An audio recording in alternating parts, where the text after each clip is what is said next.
We don't talk about Sarah. I always wanted a little sister.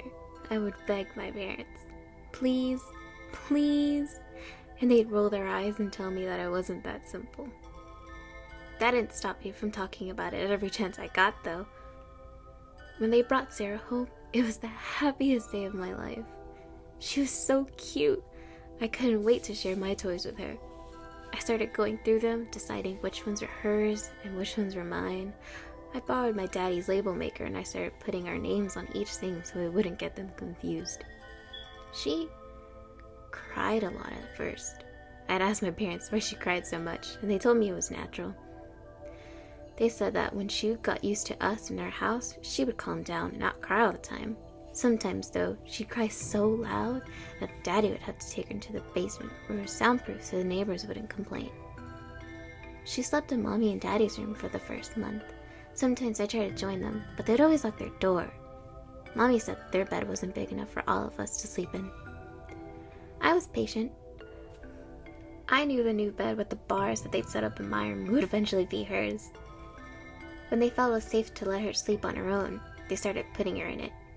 She wasn't crying so much anymore by then, and I would lie in my bed and watch her sleep from across the room. They'd take her into their room first and lay with her until she fell asleep, then move her to our room. Some nights, after she was moved, I'd see her lying there with her eyes open, just staring at the ceiling, so I'd go over and give her toys through the bars.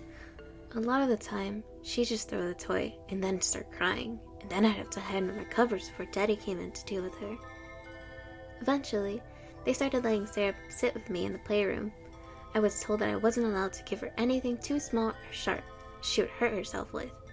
I was so happy. I would sit behind her and brush her hair and tell her she was the best little sister in the world. I showed her which toys were hers and which were mine, but she didn't seem to care. Sometimes we'd sit on the window seat and she'd bang on the windows while I drew on it with special crayons. School started back up at Sugar Creek Elementary, but Sarah had to stay home. Mommy said she wasn't ready for school yet. I'd come home and tell Sarah all the stuff I'd learned. I drew pictures of us playing together. When I showed them to Daddy, he'd tell me thank you and take them to his office. Then came the really bad day. I'll never forget it. I came home from school and Mommy was just sitting at the table smoking. She looked real sad. I went to play with Sarah but couldn't find her. When I went to ask Mommy where she was, she started crying. I asked her what was wrong, and she said Sarah was gone. I didn't understand totally, but I started crying too and told her we need to find her. She just shook her head and said she was gone somewhere we couldn't go. Daddy took apart her bed. He threw away all my drawings with her in them. He took my name tags off all the toys.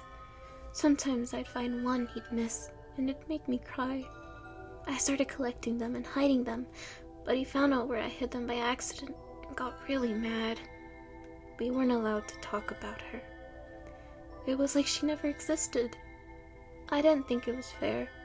I told Mommy that Daddy was mean to make us not talk about Sarah, but she said it was better that way, and I would understand when I was older.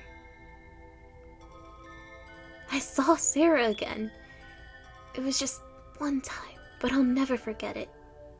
I was with Mommy doing some errands. We went grocery shopping, then went to the fabric store in Thorntown so Mommy could look at material to make some new curtains out of. She remembered that she had letters to mail, so we stopped at the post office to buy some stamps. I was humming to myself and reading posters when Mommy talked to the lady behind the counter. And that's when I saw Sarah. She was just as cute as I remembered.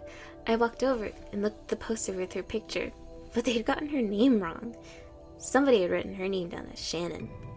I rushed over to Mommy and tugged on her sleeve and told her that Sarah was up on the wall with the other pictures of children, but she got all flustered and apologized to the lady before dragging me out of the office.